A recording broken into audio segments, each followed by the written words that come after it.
J'appelle donc maintenant dans le texte de la Commission l'article unique de la proposition de résolution.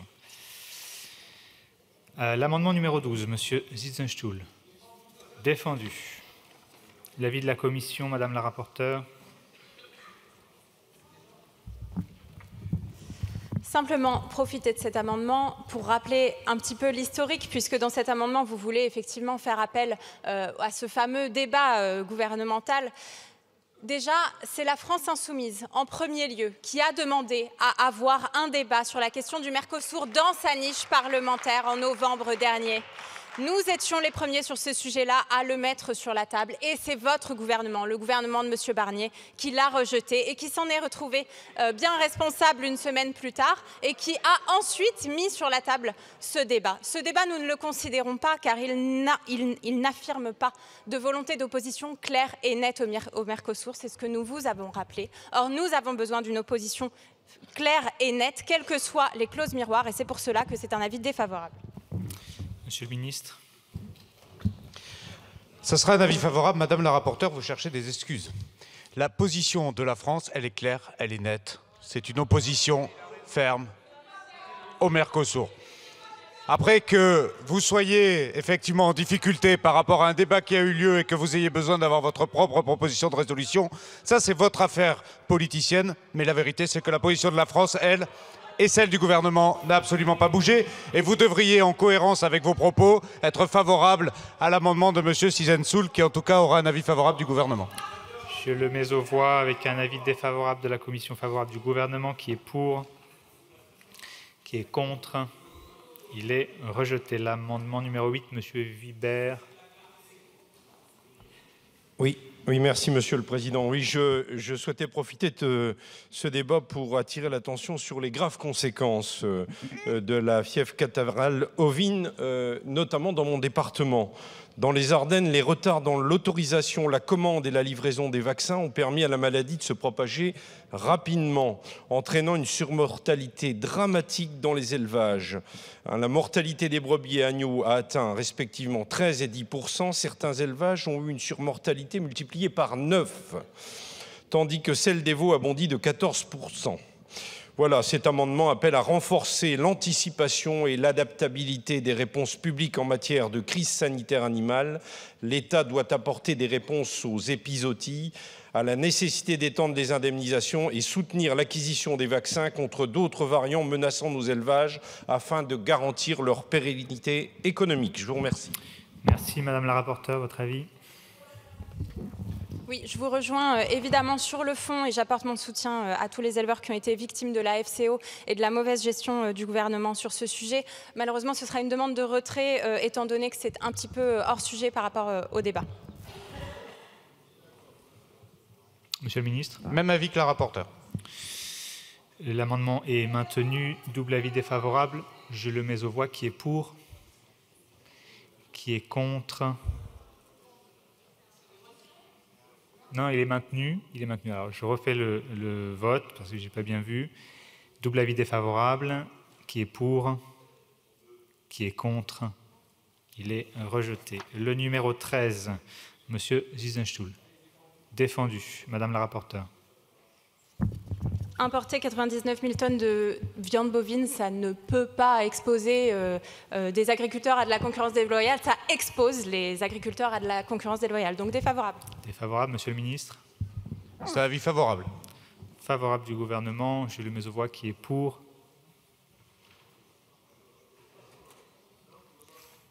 Pardon, j'ai mis aux voix, donc désolé. Qui est pour? Qui est contre? Il est rejeté. L'amendement numéro 3, Monsieur Lepers. Non, très rapide. C'est juste rajouter, parce qu'on parle de normes environnementales, de normes sociales. J'aimerais bien qu'on puisse ajouter, vu les distorsions entre les pays, la notion de fiscal. Oui, c'est très rapide. Je vous remercie. L'avis de la Commission, Madame la rapporteure. Oui, sur le fond, je vous rejoins effectivement sur le fait que la France a une fiscalité toute particulière qu'il nous faut protéger. Je ne suis pas sûre qu'on soit d'accord sur le fond de cette question-là. Bien sûr, nous devons protéger notre système de cotisation sociale. Cependant, les normes fiscales en France, il y a également une forte disparité entre les agriculteurs eux-mêmes et entre les grandes exploitations de ce pays et les petites exploitations et moyennes exploitations. Et donc pour ces raisons-là, et puisque nous sommes finalement aussi à un niveau hors sujet de cet amendement, ce sera un avis défavorable. Je vous remercie, Monsieur le Ministre. Défavorable également, double avis défavorable. Qui est pour? Qui est contre? Il n'est pas adopté. Le numéro 14, Monsieur Zitzenstuhl. Oui, je prends la parole sur là, rapidement. C'est pour dire que l'agriculture, enfin que le commerce offre des opportunités d'exportation à nos agriculteurs. Voilà. Et là, il y a une différence fondamentale dans l'approche entre la résolution que vous portez et votre vision du commerce international et de ce qu'on appelle les accords de libre-échange et de ce que nous considérons, c'est-à-dire qu'il ne faut pas rejeter tout d'un bloc parce qu'il faut également que nos entreprises agricoles puissent accéder aux marchés internationaux, que la France a la chance d'avoir une production agricole, je dirais, assez vaste, assez complète, et qu'il y a également des produits que d'autres pays ne peuvent chez eux pas produire, et donc ils sont très heureux de trouver la production agricole française. Donc on ne peut pas fermer les frontières du commerce, c'était l'objet de cet amendement. Je vous remercie. Madame la rapporteure.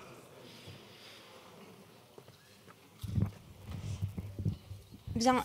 Je prends un peu de temps pour répondre parce que je pense que c'est un point fondamental et d'ailleurs j'aime beaucoup le fait que vous nous disiez, que vous nous reprochiez d'un côté que ce texte ne sert à rien puisque finalement c'est le même que le vôtre et là que vous soulignez le fait qu'il y a une différence fondamentale entre nous et cet amendement rappelle la différence fondamentale entre la vision de libéralisme à outrance du macronisme et la vision du protectionnisme que nous défendons. En réalité, effectivement, la France est excédentaire sur les produits agricoles en export. Au niveau de nos exports, ça rapporte de l'argent. La première question, c'est est-ce que ça rapporte de l'argent équitablement à tous les agriculteurs de France? Je ne crois pas. Je crois que c'est une petite poignée d'agriculteurs, malheureusement, qui récupèrent le plus de profit dans ces échanges. La seconde des observations, c'est que un rapport de France Agrimaire est sorti récemment, en 2023, et il montre que sur l'excédent que la France récupère avec ces échanges commerciaux, nous reculons de 43% en 2023, à cause des contextes géopolitiques qui sont tendus, comme vous le savez. Malheureusement, c'est instable de tout vouloir toujours baser sur les exports, sur la libéralisation à outrance. Et malheureusement, ce n'est pas comme ça que nous établirons une stratégie de réelle souveraineté alimentaire en France. Et ce n'est pas comme ça que nous protégerons nos agriculteurs et nos agricultrices d'une concurrence déloyale. Donc, elle est là, la différence fondamentale entre nous. Nous ne voulons pas d'un accord Mercosur qui permette à quelques-uns de faire leurs exports dans des cargos massifs et de tirer quelques profits. Nous voulons protéger les agriculteurs, les éleveurs et éleveuses de ce pays qui font la souveraineté alimentaire de la France. Donc c'est un avis défavorable. Et la Commission avait donné un avis favorable. Merci, Monsieur le Ministre. Merci, Madame la rapporteure, pour votre réponse très claire, qui a le mérite, au moins, effectivement, de démontrer ce que je disais en réponse à votre intervention tout à l'heure. Vous êtes pour le repli. Ah, mais soyez honnête au moins avec l'ensemble de votre propos et de votre et de la politique que vous souhaitez porter. Vous êtes pour le repli sur soi. Vous reconnaissez vous-même que vous refusez tout accord commercial avec un pays tiers, avec une région du monde qui pourrait être bénéficiaire à une filière française, là en l'espèce à une filière agricole. Plus 40% en 10 ans. C'est l'évolution de l'exportation française sur la filière agricole entre 2014 et 2024. On est passé de 50 milliards d'euros à 70 milliards d'euros.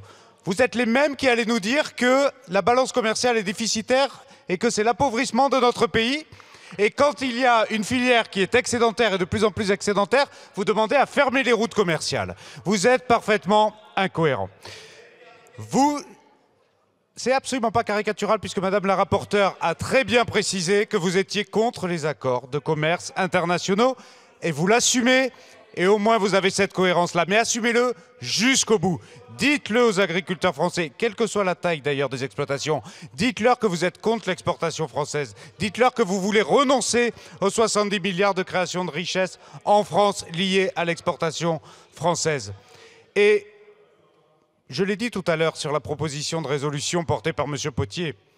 Vous confondez la recherche de la souveraineté alimentaire, sur laquelle on peut se rejoindre, sur laquelle il faut de l'investissement, avec la notion de la balance commerciale et d'améliorer l'exportation française sur la filière agricole, comme si les deux étaient antinomiques, comme s'il y avait ces fameux vases communicants. Absolument pas.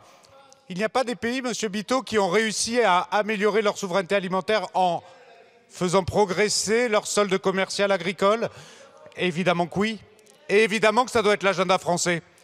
Et heureusement que votre politique n'est pas appliquée à un moment où le protectionnisme et les barrières tarifaires, justement, nous empêcheraient de continuer à prospérer sur la scène internationale. Heureusement que votre politique n'est pas en œuvre aujourd'hui pour nos agriculteurs, mais pas que, pour l'ensemble des filières là-dessus. Tout ça pour revenir à l'amendement de M. Cizensoul, qui aura un avis favorable de la part du gouvernement. Alors, Madame Igné, la rapporteure Igné, ensuite M. Biteau. Merci, Monsieur le Président. Je pense que le débat que l'on a là, il montre bien deux visions différentes. Nous,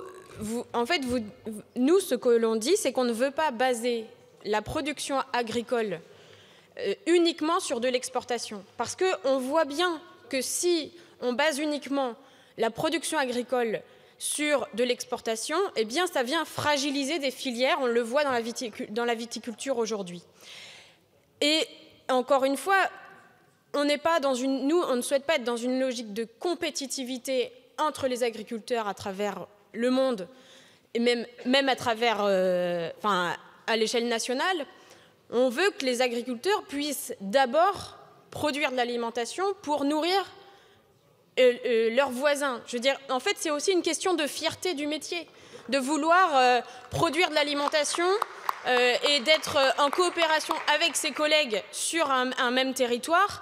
Je veux dire, quand nous, on travaille avec les voisins qui sont parfois deux paysans boulangers qui vont travailler ensemble, ils ne sont pas dans une logique de compétition.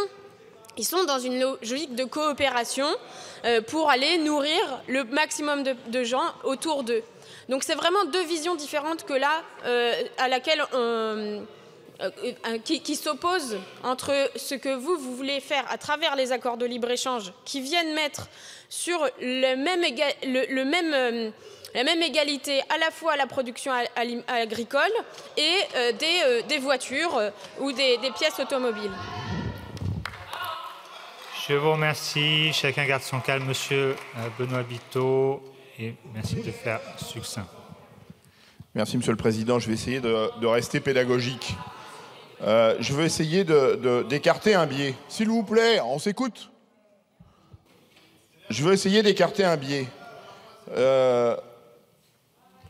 Quand on vous écoute, on a l'impression que les accords de libre-échange sont l'alpha et l'oméga. Comme si, sans accord de libre-échange, les échanges à l'échelon planétaire n'existaient pas. Il s'avère que je viens d'une région où on produit un produit avec lequel je ne suis pas du tout fâché, qui s'appelle le cognac. Est-ce que vous pensez que les producteurs de cognac qui exportent 98% de leur production ont attendu que des accords de libre-échange existent pour réussir ces exportations? C'est bien la preuve qu'on peut commercer avec le monde et que nous ne sommes pas dans cette caricature dans laquelle vous voulez nous enfermer, de nous opposer à des échanges planétaires, et que nous avons la capacité d'imaginer des échanges planétaires sans forcément imaginer que ces échanges planétaires soient orchestrés par des accords de libre-échange. Donc je voulais rétablir ce sujet-là. Sur la balance commerciale, vous avez évoqué les 5 milliards de balance commerciale positive. C'est vrai. Mais c'est intéressant de l'analyser, cette balance commerciale. Et quand on l'analyse, effectivement, on exporte du tournesol, effectivement, on exporte du maïs, effectivement, on exporte du blé.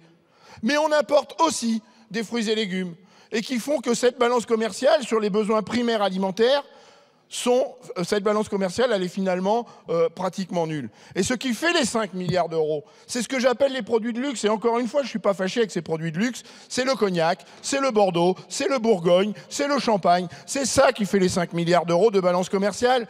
Et donc, Vous me parliez des vases communicants. Eh bien, je vais insister, monsieur le ministre.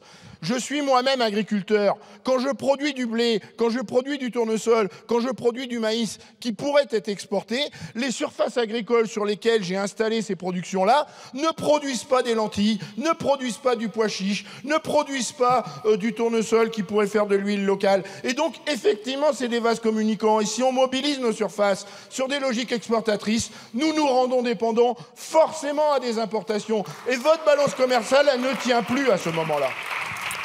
Je vous remercie. Monsieur le ministre, vous avez la parole.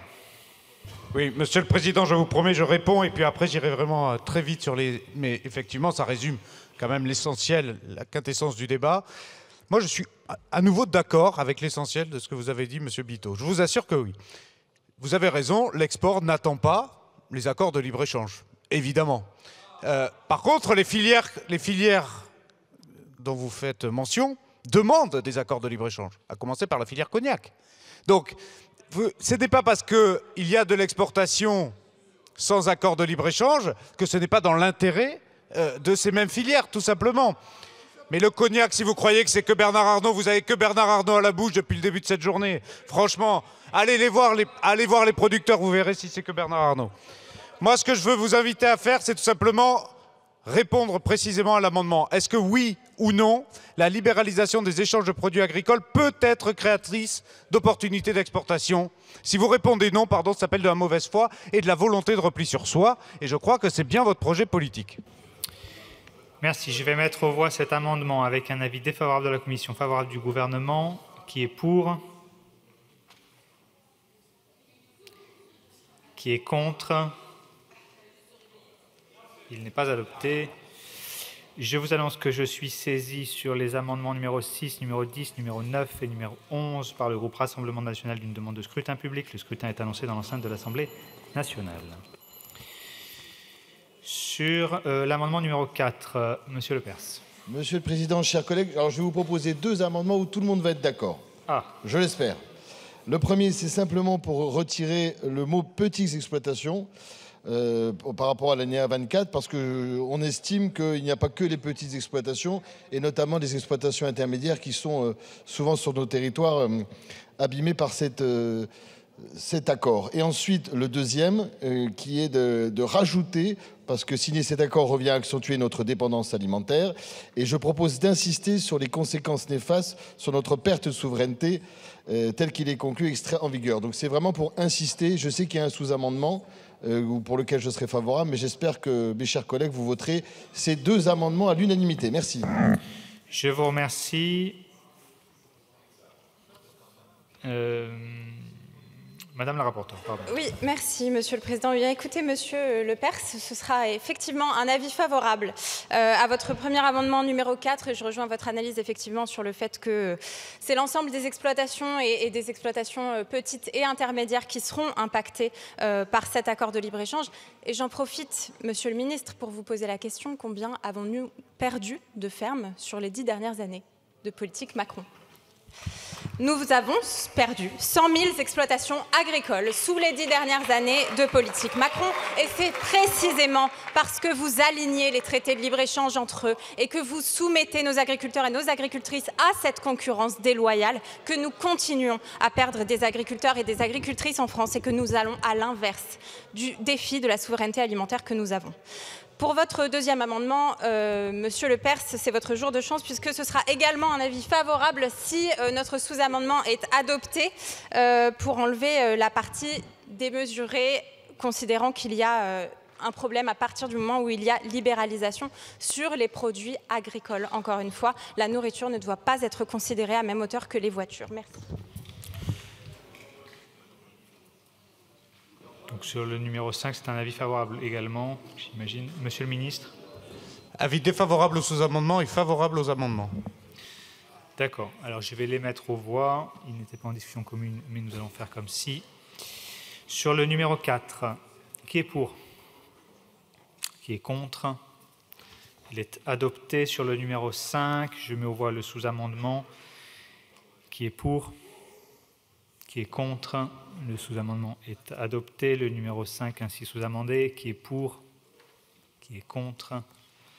Il est adopté. Sur l'amendement numéro 7, je suis saisi par le groupe Rassemblement national d'une demande de scrutin public. Le scrutin est annoncé dans l'enceinte de l'Assemblée nationale. Le numéro 7, donc, Madame Hamlet. Je vous remercie, Monsieur le Président. Monsieur le Ministre, cet amendement vise à alerter le gouvernement sur les conséquences du Mercosur sur notre souveraineté alimentaire. Autrefois deuxième exportateur de produits agricoles, la France a désormais dégringolé au 6e rang. Nous sommes de plus en plus dépendants des importations extérieures, au détriment de notre agriculture et de notre souveraineté alimentaire.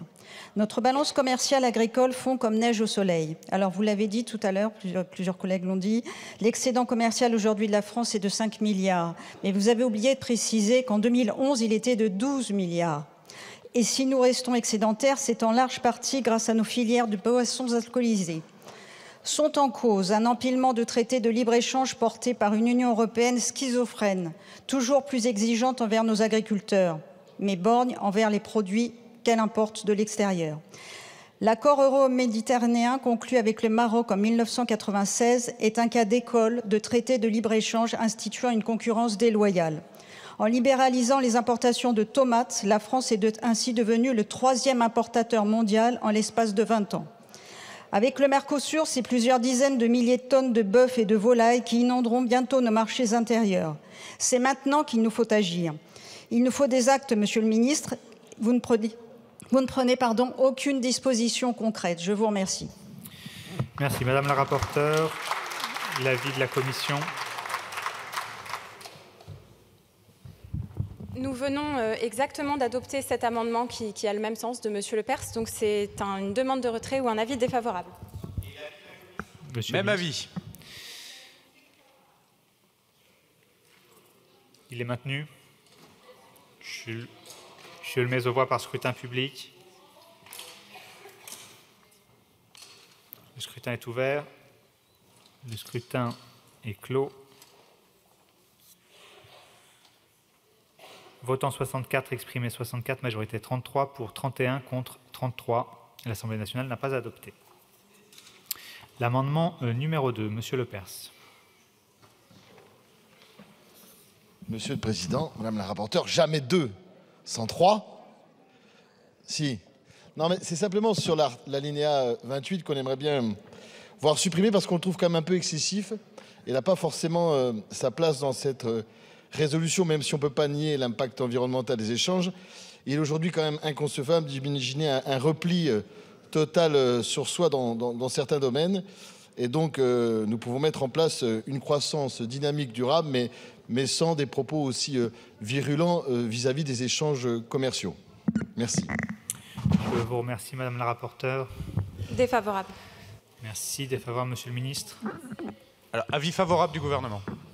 Avis favorable du gouvernement, je le mets aux voix. Qui est pour? Qui est contre? Il n'est pas adopté. Le numéro 6, Madame Robert Delot. Merci Monsieur le Président. Monsieur le Ministre, chers collègues, les agriculteurs sont au bord de l'overdose normative, selon un rapport sénatorial d'il y a maintenant presque 10 ans. Aujourd'hui, l'overdose est largement atteinte et est en partie responsable de la disparition de nombreuses exploitations françaises et de la détresse des survivantes. Quelle que soit l'activité, les normes qui pèsent sur nos agriculteurs sont foisonnantes. Interdiction de taillage des haies entre mars et août, sous peine de 3 ans d'emprisonnement et 150 000 € d'amende. Interdiction de certains produits phytosanitaires, autorisés dans de nombreuses régions du monde. Règles de la politique agricole commune, Green Deal et j'en passe. L'administration européenne administre. En 1965, le Code rural faisait 755 pages. En 2022, il en faisait plus de 3000. Les pages du Code de l'environnement ont été multipliées par 11 en 20 ans.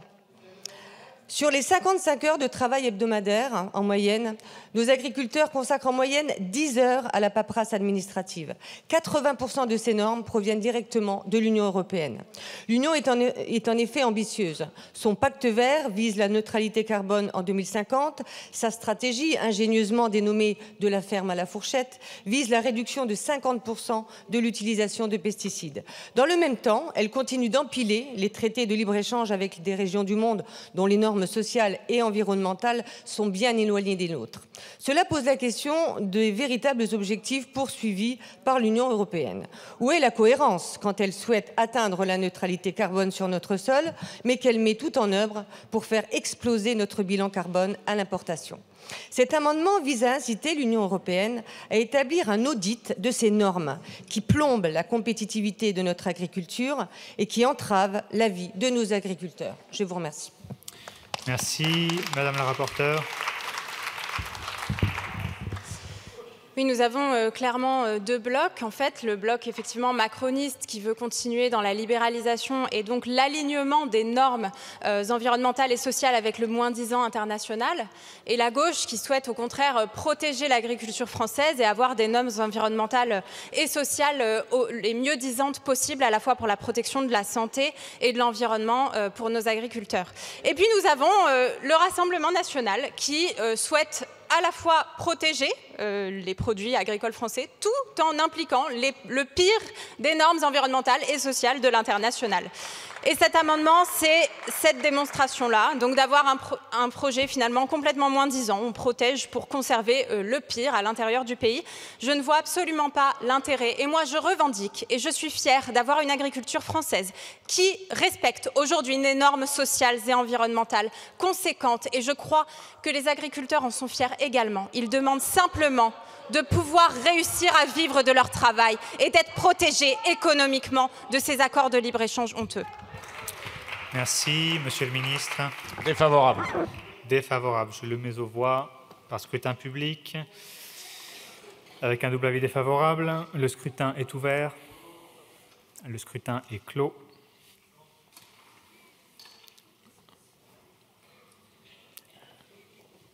Voici le résultat du scrutin. Votant 71, exprimé 71, majorité 36. Pour 34 contre 37, l'Assemblée nationale n'a pas adopté. Le numéro 10, Madame Ménacher. Merci, Monsieur le Président. Monsieur le Ministre, vous nous avez affirmé que la France se garde tout moyen institutionnel afin d'empêcher la Commission d'aller au bout de cet accord. Alors, je tiens à vous dire que votre parole est très rassurante et donc nous demandons que l'écrit soit transmis, transmis au Conseil soit rendu public. Voilà, je vous remercie. Faire une présentation commune avec les deux suivants. Alors, avis de la Commission, Madame la rapporteure. Oui, sur les trois prochains amendements, ce sera donc la Commission avait donné avis favorable, mais ce sera un avis défavorable de ma part, parce qu'en fait c'est redondant avec la fin du texte. Vous demandez à la fois effectivement qu'il y ait le splitting de l'accord, ce que nous rejoignons, mais ce que nous demandons déjà, puisque nous voulons qu'il y ait un vote de l'ensemble des États membres, et donc de fait que l'application du veto de la France puisse suffire à mettre fin à ces traités. Donc défavorable sur les trois amendements à venir. Monsieur le ministre.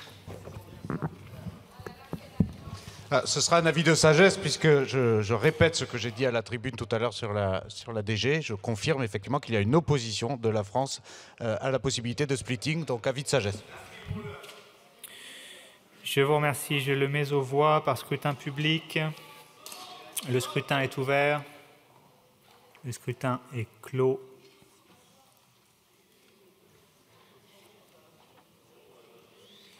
Votant 73, exprimé 73, majorité 37 pour 35 contre 38. L'Assemblée nationale n'a pas adopté. Est-ce que vous souhaitez présenter les deux amendements? Oui, l'amendement suivant. Oui, bien sûr, Monsieur le Président. Madame Ménacher, allez-y. Merci, Monsieur le Président. Alors, Monsieur le Ministre, vous serez cohérent si, évidemment, vous vous exprimez en faveur de ces amendements, puisque vous vous opposez à la scission, comme vous l'avez très bien dit, et que ces amendements sont d'ores et déjà d'actualité, puisque nous demandons à la Cour de justice de l'Union européenne de s'exprimer sur l'invalidité donc de cette scission. Nous vous demandons évidemment que la France se saisisse de ce moyen dès aujourd'hui, en vertu de l'article 218 alinéa 11 du traité du fonctionnement de l'Union européenne, afin de s'opposer à cela. Je vous remercie. Je vous remercie. On a un avis. C'est bon, donc avis favorable de la Commission, défavorable de la rapporteure, sagesse du gouvernement. Non. Alors, Monsieur le ministre. Non, pour être précis, Monsieur le Président, ce ne sera pas un avis de sagesse sur ces deux derniers amendements, mais un avis défavorable.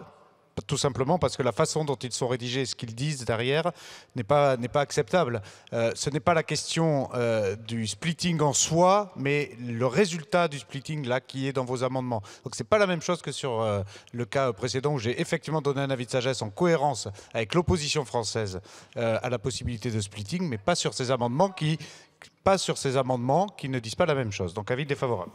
Je vous remercie, Monsieur Sitzenstuhl.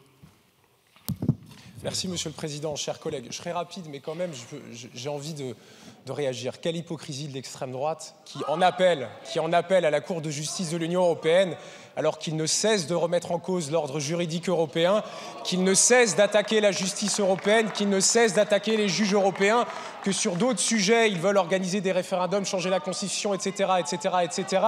Vous êtes vraiment une bande d'hypocrites et moi, je voterai avec plaisir contre cet amendement. Merci. Nous allons maintenant procéder au scrutin. Je vous prie de bien vouloir regagner vos places. Le scrutin est ouvert. Le scrutin est clos.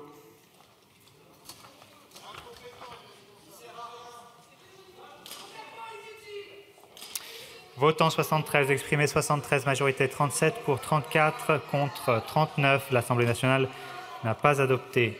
Merci de bien vouloir garder votre calme. Nous arrivons à la fin de l'examen de ce texte.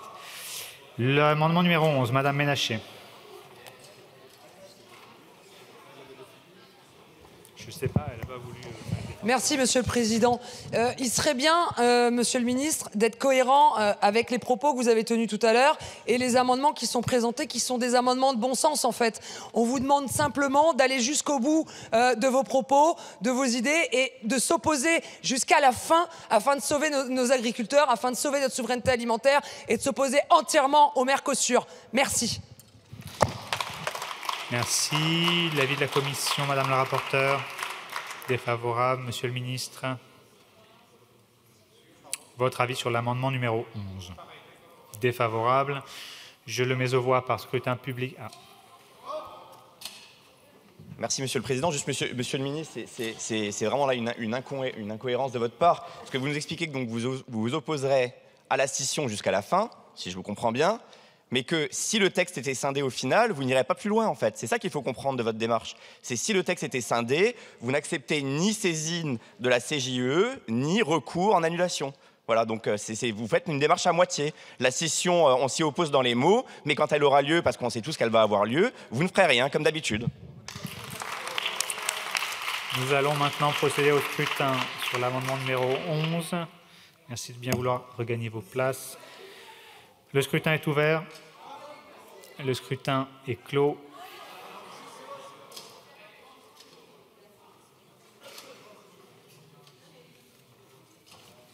Votant 78, exprimé 78, majorité 40, pour 38, contre 40. L'Assemblée nationale n'a pas adopté. Sur le vote de l'article unique, nous allons procéder au scrutin. Je vous prie de bien vouloir regagner vos places. Le scrutin est ouvert. Le scrutin est clos.